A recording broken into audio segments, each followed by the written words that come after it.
उसके मंदिर तक, आप उसके शिवालय तक जाते रहे, पहुंचते रहे।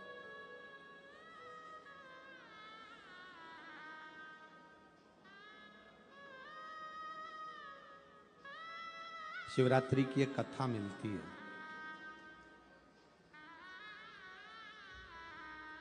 जंगल में रहने वाला एक भील पानी लेकर अपने बच्चों के भोजन की व्यवस्था करने के लिए एक पेड़ पर चढ़ जाता। उसको नहीं मालूम कि ये वृक्ष बेलपत्री का है। उसको ये भी नहीं मालूम कि उस बेलपत्री के वृक्ष के नीचे शंकर का शिवलिंग है कि नहीं है। बेलपत्री के वृक्ष के नीचे अगर एक कंकर भी पड़ा है तो वो शंकर का शिवलिंग ही माना जाता है।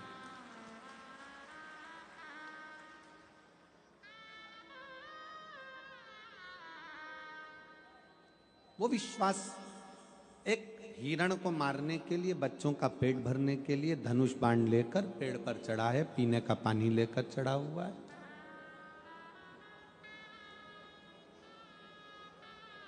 पूरी रात हिरण का इंतजार करता है, पूरी रात।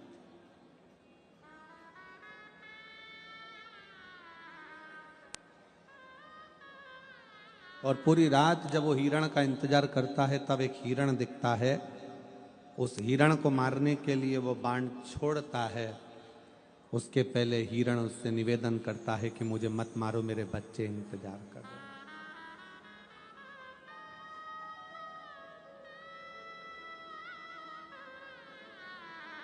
वो मारने वाला भील रुक जाता है।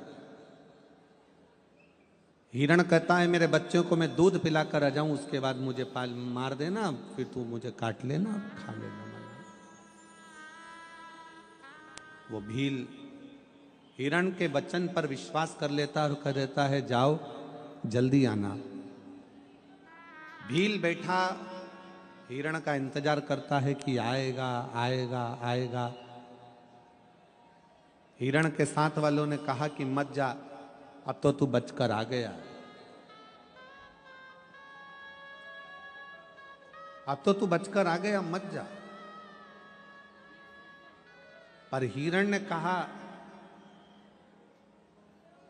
वो भील बेलपत्री के पेड़ के ऊपर बैठा था और उस पेड़ के नीचे एक कंकर पर भील के पानी का एक एक बूंद नीचे गिर रहा था।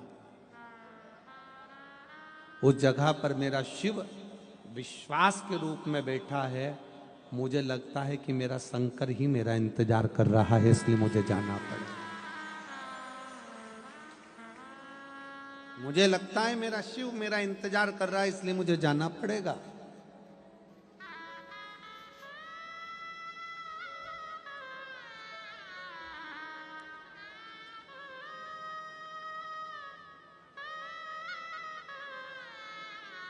मुझे उसका इंतजार है और मैं जाऊं।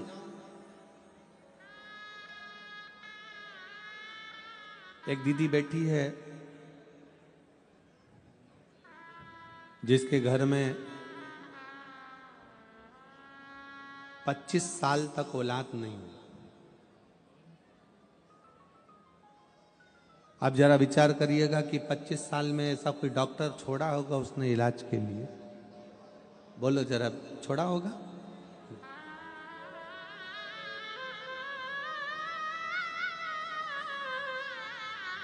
सरोज प्रदीप पांडे, मैं नवरत्न बेंगलोज मकान नंबर 56 डिंडोली में रहती हूँ। कहीं बैठी हो तो हाथ हिला सकती हूँ, कहीं बैठी हो तो हाथ हिलाएंगे। आ जाइए, एक बेलपत्र लेकर जाइएगा। आ जाओ, आ जाइए। मैं बाबा का क्या वर्णन करूं। मेरी बड़ी दीदी की शादी के 25 साल बीत गए थे, कोई संतान नहीं थी। दीदी ने बहुत दवाई कराई मगर कुछ नहीं हुआ। दीदी ने बेबी ट्यूब कराया, इलाज करवाया, मगर बच्चे नहीं हुए। अब करे तो करे क्या? दीदी हार गई, और संसार की कोई भी महिला होगी, कोई बहन होगी, तो वो 5 साल 6 साल इंतजार करती है बच्चे का, 7 साल इंतजार करेगी। 25 साल कौन बहन होगी जो इंतजार करेगी कि 25 साल बाद भी क्या औलाद हो सकती है? मेरा जीजियों से पूछना है, यहाँ पर बैठी हुई माताओं से, ईमानदारी से बोलो, 25 साल में औलाद होने का कोई सुख मिल सकता है क्या? कोई सुख है ही नहीं। 25 साल में क्या औलाद होगी? पर मेरी दीदी को मैंने कहा कि दीदी टीवी पर कथा आती है, सुना करो। दीदी ने कथा सुनना प्रारंभ करा और उन्होंने सफेद आंकड़े की जड़ का प्रयोग किया। सफेद आंकड़े की जड़ का प्रयोग करा, 5 बार पशुपतिनाथ का व्रत किया।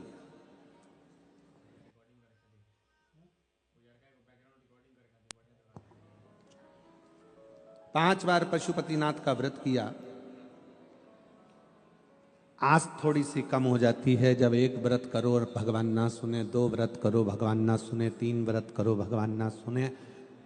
पर 4 व्रत करा, 5वां व्रत में भी आस नहीं छोड़ी और दीदी ने 5वां व्रत पूर्ण हुआ और बाबा की कृपा से 3 दिन बाद गर्भ ठहर गया। 25 साल के बाद गर्भ ठहरा। 8 जून 2023 को उनके घर में 25 साल के बाद बेटा हुआ। मैं बाबा को यहां प्रणाम करने के लिए 25 साल के। इसमें एक लाइन उन्होंने लिखी, कुबेरेश्वर धाम की भूमि पर हम लोग गए, वहां रात्रि विश्राम किया, प्रणाम किया, निवेदन किया।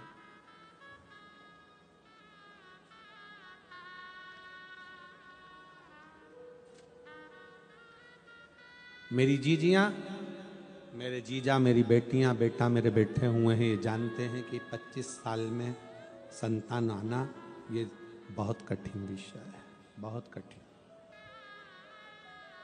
एक पत्र और है,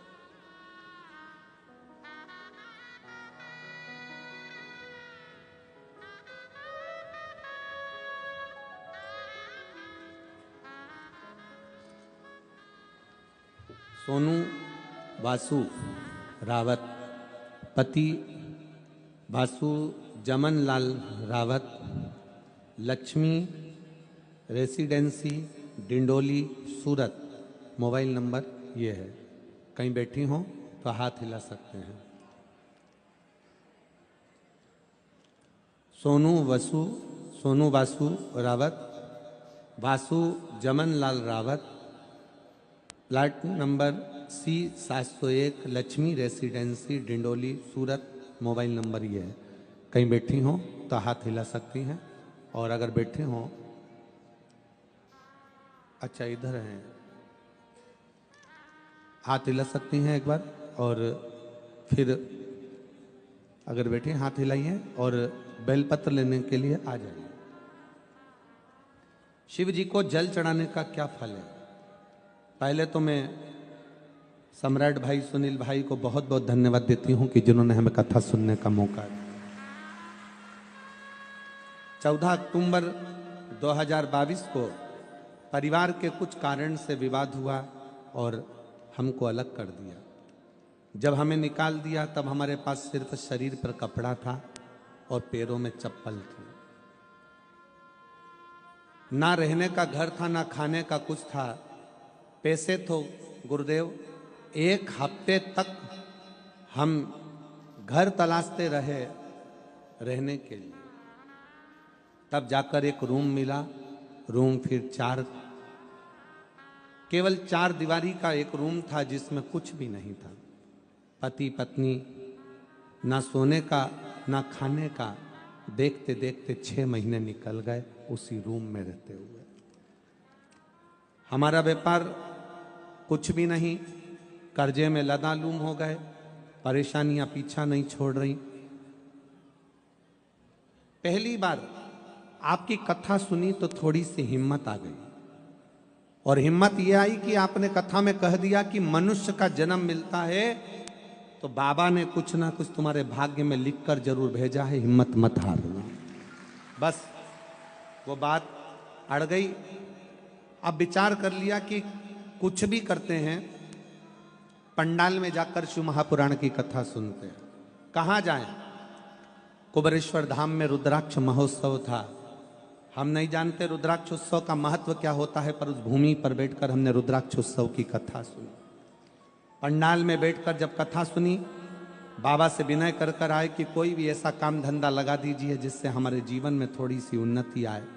तब कुबेरेश्वर धाम की मिट्टी को साथ में लेकर आ गए, प्रणाम करते, उस कंकर को एक कटोरी में रखकर पूजन करते और बाबा को बार बार नमन करते। आसपास में कथा होती, पंडाल में सुनने चले जाते। तब मेरे पति ने एक छोटा सा काम चालू करा। किराए के मकान में रहते और छोटे से काम को चालू कर कर बाबा की ऐसी कृपा हुई कि उस काम में भी कर्जा हो गया। अब काम में भी कर्जा हो गया, पति निराश हो गया, रोने लगा। हमने कहा चिंता मत करो, हिम्मत मत हारो, बाबा सुनेगा जरूर। अपन एक पंडाल में और कथा सुनने चलते हैं। फिर हम वापिस कथा के पंडाल में कथा सुनने चले गए। गुरुजी, पंडाल नहीं होता, यहाँ तो कुबेरेश्वर महादेव भंडार भरने के लिए आता है। गुरुदेव, सारी दुनिया छोड़ चुकी थी, केवल एक शिव जी पर भरोसा था। मंदिर जाना चालू करा, झाड़ू लगाना प्रारंभ करा, पोछा लगाना प्रारंभ करा, मंदिर में भगवान का श्रृंगार करना प्रारंभ करा, पशुपतिनाथ का व्रत किया और बाबा ने जो छोटी सी एक दुकान किराए की ली थी, उस दुकान को चलाना प्रारंभ करा। और गुरुदेव, मैं बाबा का क्या वर्णन करूं, मेरे बाबा ने ऐसा हाथ पकड़ा कि कथा सुनते सुनते बाबा की कृपा से धीरे धीरे धीरे धीरे धीरे धीरे करते हुए व्यापार बढ़ा, मकान लिया, फिर व्यापार बढ़ा। आज बाबा की कृपा से पूरा व्यापार 2,10,00,000 के ऊपर का व्यापार चल रहा है। ये बाबा को मैं धन्यवाद देने के लिए आया। ये शिव है। एक लाइन लिखी है, गुरुजी आप कहते हो कि आप कथा नहीं कहते, बाबा कथा कहता है, पर सत्य बात है गुरुदेव, ये व्यासपीठ के सामने शिव ही कहता है और शिव ही करुणा करता है। शिव तत्व लाइन लिखी है, बाबा आपकी कृपा से सब काम हो रहा है, करते हो भोले बाबा मेरा नाम हो रहा है, करते हो भोले बाबा मेरा नाम हो रहा है, मेरा आपकी कृपा से सब काम हो रहा है, प्रभु आपकी कृपा से सब काम हो रहा है। शिव कृपा, शिव करुणा सागर, शिव उदार है। उसकी उदारता कभी कम नहीं होती। आप जितने भरोसे से, जितने विश्वास से कथा सुनते हो,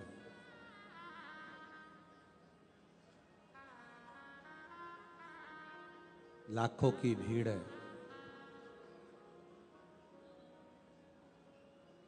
15 लाख के लगभग में शिव भक्त यहां पर बैठे हुए हैं।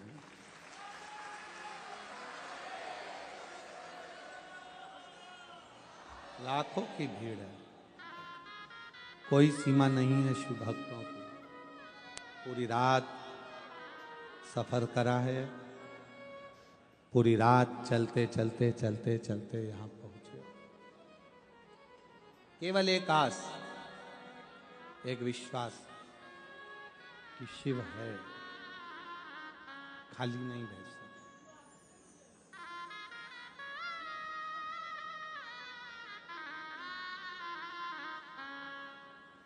उस बहन ने अपने पत्र में एक बात लिखी कि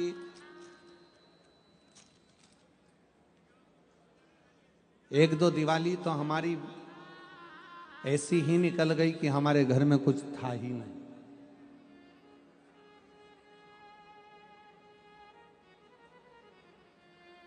फिर भी विश्वास नहीं तोड़ा उसने, भरोसा नहीं छोड़ा। शिव पुराण कहती है, भगवान शंकर का चरित्र कहता है, अगर बाबा आप लोगों को इस लायक बना दे, इस लायक बना दे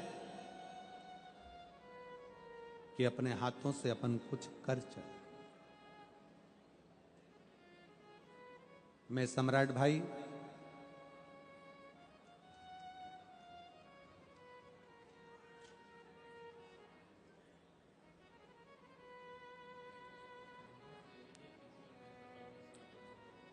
आपको इस बात के लिए धन्यवाद देना चाहूंगा कि आप वास्तव में केवल नाम के सम्राट नहीं हो, दिल के भी सम्राट हो। साधुता है। कल सम्राट भाई, सुनील भाई, दोनों भाइयों ने मिलकर हमसे पूछा आशीष जी से कि रुद्राक्ष महोत्सव कब है। आशीष बोले 25 फरवरी का है। तो कहा सूरत के शिव भक्तों ने और आसपास के शिव भक्तों ने अन्नदान बहुत किया है, भोजन भंडारा भी चल रहा है। हमारा मन है कि जो भी अन्न यहाँ बचे वो कुबेरेश्वर धाम पर पहुँच जाए और वहाँ रुद्राक्ष महोत्सव में काम।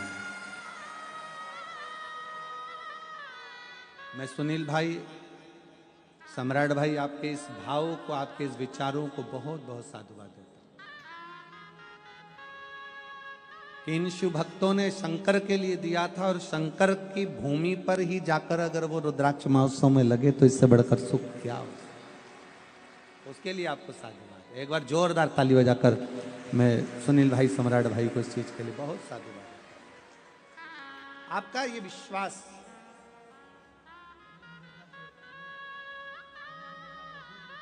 आपका ये भरोसा, आपकी ये दृढ़ता शिव के प्रति,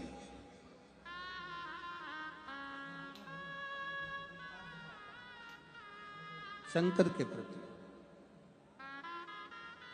और मेरी जीजियों, मेरे जीजाओं, मेरी बेटियों, बेटाओं, मेरी माताओं, एक बात अपने भीतर उतारिएगा कि शंकर के मंदिर में जब आप जल चढ़ाने के लिए जाते हो, शिव के शिवालय में जब आप पहुंचते हो, शंकर के मंदिर तक अगर आप पहुंचते हो, आप शंकर के मंदिर तक केवल आप उसके दरवाजे तक पहुंचते हो। आप कभी ये विचार मत लाना कि आपने हाथ में जो जल का पात्र था, शिव जी को जल चढ़ा दिया, लोटा खाली हो गया, पात्र खाली हो गया, कलश खाली हो गया। नहीं, शंकर भगवान ने जब माता लक्ष्मी जी की शादी भगवान नारायण से कराई थी, माता लक्ष्मी जी की मां ख्याति देवी तो भगवान शंकर के साथ लक्ष्मी जी की शादी करना चाहती थी। लक्ष्मी जी की शादी तो शिव जी के साथ होने वाली थी, क्योंकि लक्ष्मी जी की मां माता ख्याति देवी ने विचार कर लिया था अपनी बेटी लक्ष्मी का विवाह शंकर जी के साथ करूं। और भगवान नारायण ने भगवान शंकर जी से कहा कि लक्ष्मी का प्रेम, लक्ष्मी का स्नेह और मेरा प्रेम लक्ष्मी के प्रति,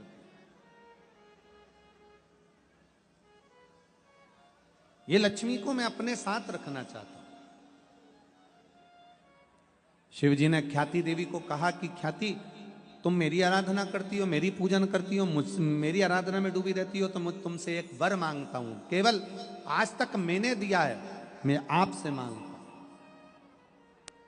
ख्याति देवी कहती हैं, मैं आपको क्या दे सकती हूँ विश्वनाथ, भोलेनाथ, मैं आपको कुछ नहीं दे सकती। फिर भी ख्याति देवी, मुझे आपसे केवल एक वचन चाहिए कि आप अपनी बेटी लक्ष्मी का विवाह नारायण के साथ करो। ये वर दीजिए, ये वचन दीजिए। ठीक है। लक्ष्मी जी को सूचना मिल गई कि मेरा विवाह नारायण के साथ हो रहा है, जिनको मैं स्नेह करती हूं, जिनके चरणों में मैं रहना चाहती हूं। दौड़ते दौड़ते माता लक्ष्मी भगवान शंकर के पास कैलाश में पहुंच गई। हाथ जोड़कर विनय करा भगवान भोलेनाथ जी से। पार्वती जी ने देखा लक्ष्मी जी आई हैं। आओ लक्ष्मी बैठो। क्या बात है? लक्ष्मी जी कहती हैं मुझे बाबा विश्वनाथ से कुछ कहना है। भगवान शंकर नेत्र खोले और लक्ष्मी का आदर करते हुए बोले, लक्ष्मी आप आइयो, आपको नारायण मिल गए, इससे बढ़कर क्या प्रसन्नता होगी? कैसे आना हुआ? लक्ष्मी जी कहती हैं मैं नारायण की तो सेवा करूंगी, पर आपके चरणों की भी मुझे सेवा करना है। मुझे आपके चरणों में रहना, आपकी सेवा करना है। शंकर भगवान ने कहा, लक्ष्मी अगर सेवा करना चाहती हो तो बस इतना करना कि कोई मेरे शिवालय में अगर एक लोटा जल चढ़ाने के लिए आए, उसका चढ़ा हुआ जल जब मुझ पर चढ़ जाए, उसका लोटा खाली ना जाए, उस लोटे के साथ में, उस कलश के साथ में, उस कलश के अंदर मेरे दरवाजे से लक्ष्मी उसके दरवाजे तक जाए। सारी समस्या का हल एक लोटा जल। एक लोटे जल में सब क्या है जो दुनिया का कल बदल दिया इस लोटे के जल ने?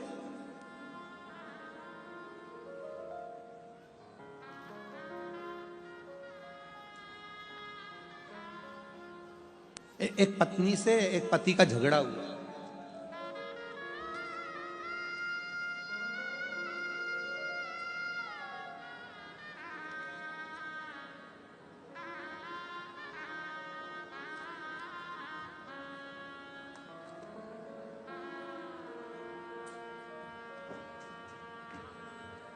माधुरी नीलेश बोर से। हमारा घर नंबर 35 दत्तात्रेय नगर पालनपुर पाटिया अड़ाजन सूरत। ठीक है, तुम पढ़ के सुना दो, चलो जाने दो तुम। चलो बोलो। माधुरी नीलेश बोर से, घर नंबर जम के बोलो 35 दत्तात्रेय नगर पालनपुर पाटिया कि पार्टी दिया? अच्छा पाटिया अड़ाजन सूरत। मोबाइल नंबर ये, कहीं बैठी हो तो हाथ हिलाइएगा। दोनों पति पत्नी में झगड़ा हो गया। 5-6 साल तक संतान नहीं हुई, 7 साल संतान नहीं हुई, 8 साल संतान नहीं हुई, 9 साल संतान नहीं हुई, 10 साल संतान नहीं हुई। पति ने कह दिया कि कोई देवता में होता नहीं होते, पूजन पाठ सब बंद।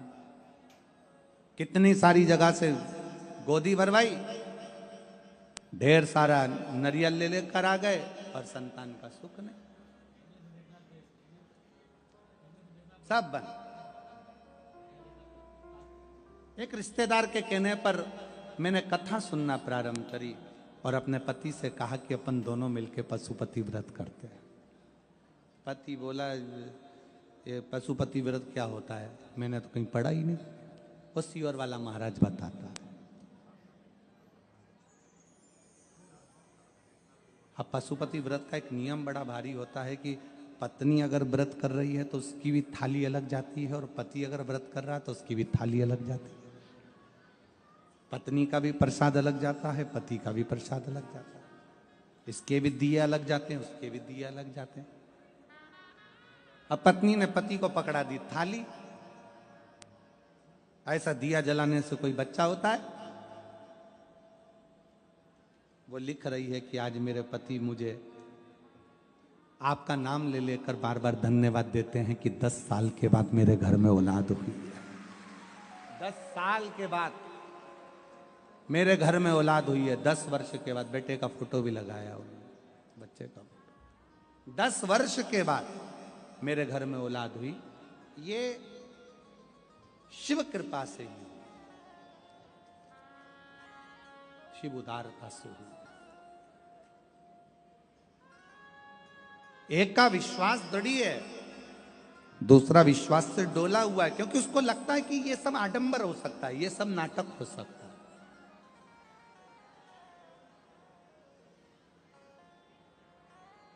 आडंबर उसको कहते हैं जहाँ पर दिखावा हो। हम तो आप लोगों से एक बात कहते हैं कि हम आपसे मिलते भी नहीं हैं। कितने लोग बैठे हैं जिनसे हम मिले होंगे, जरा पूछो। परिवार वालों से तो हम खुद कल मिले,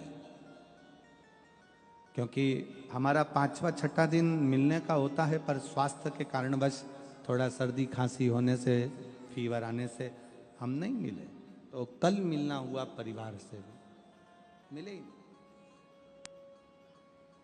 हमारा और आपका मिलना भी नहीं होता। मिलते इसलिए नहीं है क्योंकि आप हमसे ना मिले तो अच्छा है, आप शंकर से मिले तो ज्यादा अच्छा है। हम नहीं मिलते।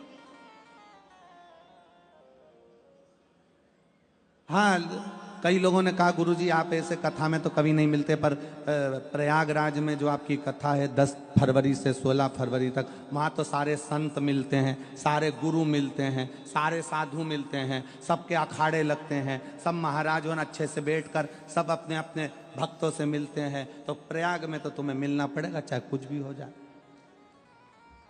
प्रयाग में तो तुम्हें मिलना पड़ेगा। तो हमारा निवेदन है, मिलेंगे, पर जब कथा होगी पंडाल में, शिव जी कथा बाच रहे होंगे, शंकर जी कथा सुन रहे होंगे, उसी समय पर आपका और हमारा सबका मिलन हो जाए। पर ऐसे कोई कहे कि आप बैठो और मिलो, तो हम तुमसे क्यों मिले हैं? मिलना है आपको तो उस भगवान शंकर से मिलो। अपने घर के नजदीक में जो शंकर का मंदिर है, अपने घर के नजदीक में जो शिवालय है, तुम्हारे घर के अंदर जो छोटा सा शिवलिंग है, बस भगवान से प्रार्थना करो कि मैं तुझे भजता रहूं। कोई आडंबर नहीं, किसी आडंबर में नहीं पड़ना, अपन को किसी की ओर नहीं जाना।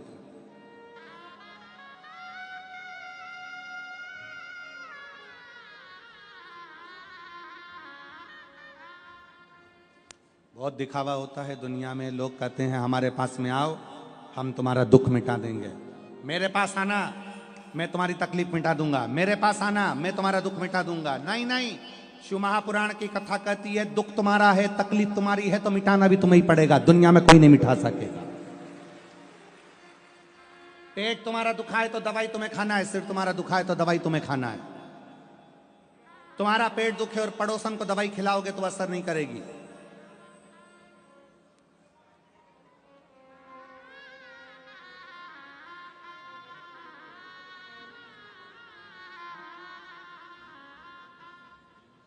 हाँ, एक दवाई हो सकती है। एक पत्नी एक डॉक्टर के पास पहुंची और डॉक्टर से बोली, डॉक्टर साहब, और डॉक्टर साहब। हाँ बोलो। डॉक्टर साहब, मेरे पति नींद में बहुत बोलते हैं। डॉक्टर साहब, मेरे पति नींद में बहुत बोलते हैं। डॉक्टर ने कहा,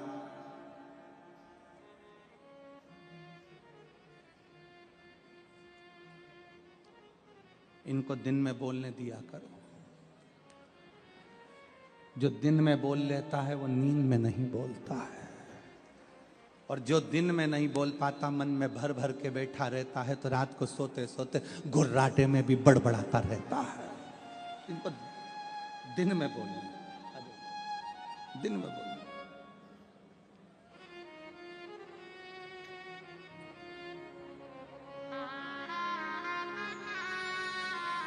बहुत शून्य पे आ गए थे ये बच्चे, दोनों हार चुके थे, पर बाबा की कृपा से वापस करोड़ों में बिजनेस आगे बढ़ाया है। एक बार शिव तत्व।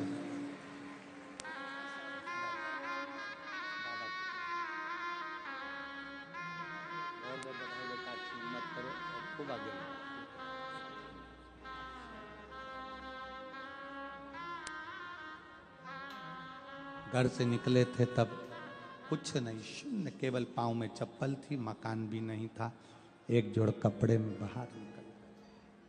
शिव तत्व है।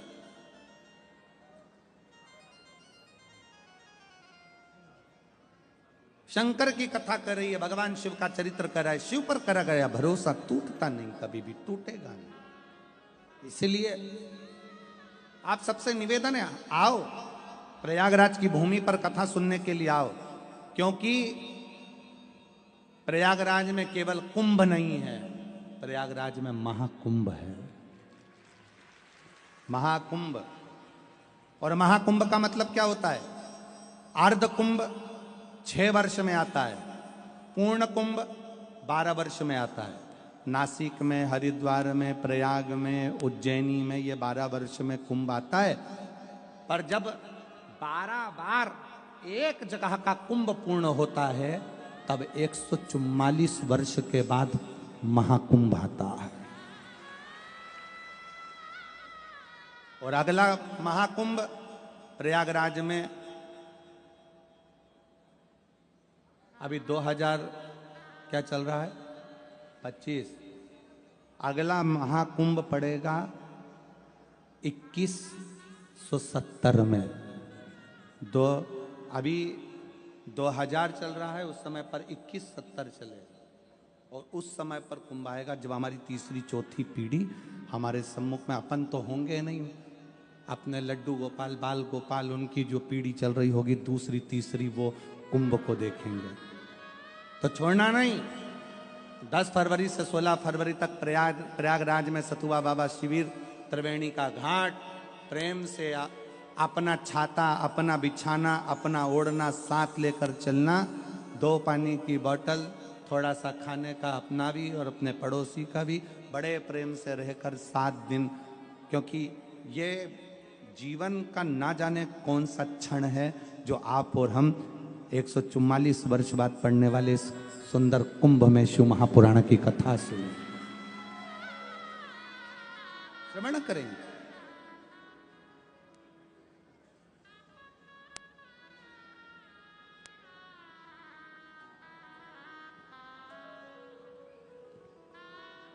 और तेरे डमरू की धुन सुन के मैं काशी नगरी आई हूँ। तेरे डमरू की धुन सुन के मैं काशी नगरी आई हूँ। तेरे डमरू की धुन सुन के मैं काशी नगरी आई हूँ। मैं काशी नगरी आई हूँ। मैं काशी नगरी आई हूँ। मैं काशी नगरी आई हूँ। मैं काशी नगरी आई हूँ। मेरे भोले हो बम भोले, मैं काशी नगरी आई हूँ। मेरे भोले हो बम भोले, मैं काशी नगरी आई हूँ।